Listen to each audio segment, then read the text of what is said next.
Mr. Mayor. Sir. So we're in a war zone here.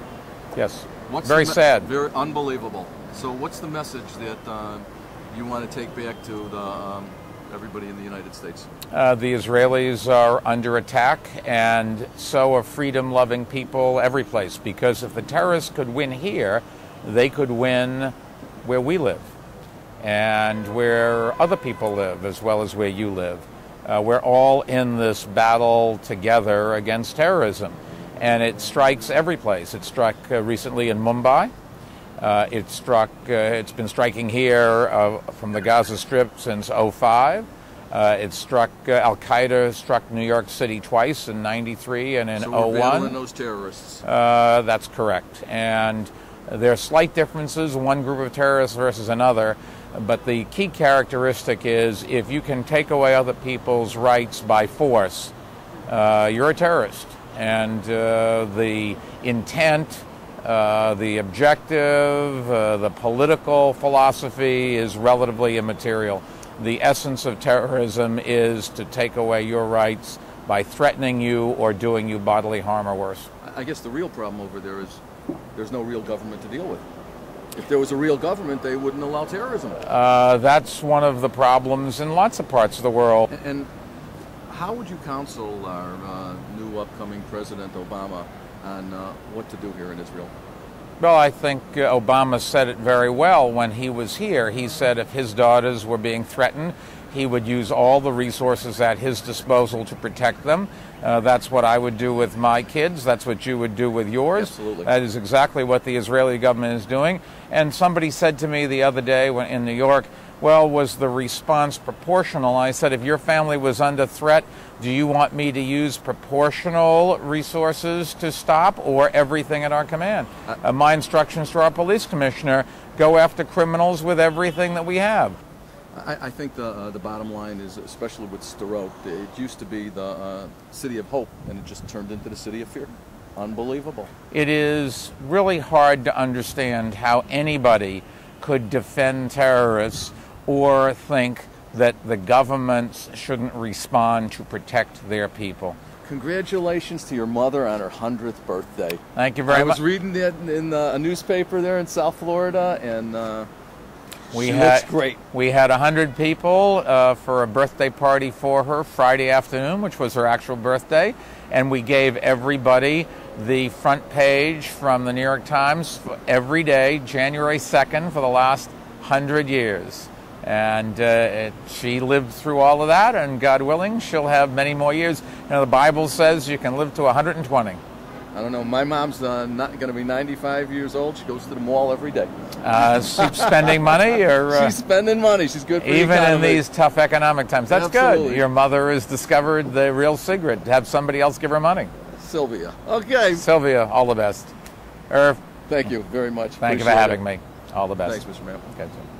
Congressman Ackerman, we're doing the right thing by the ground invasion?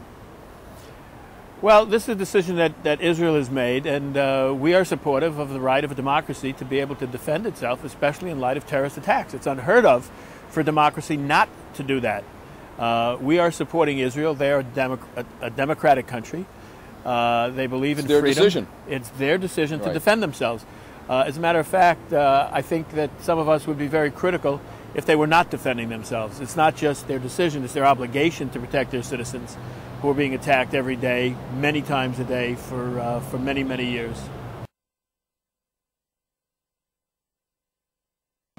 The question is, why is Hamas doing this? Well, I think it's the most pertinent question, because after we vacated every square inch of Gaza, they began firing rockets at us.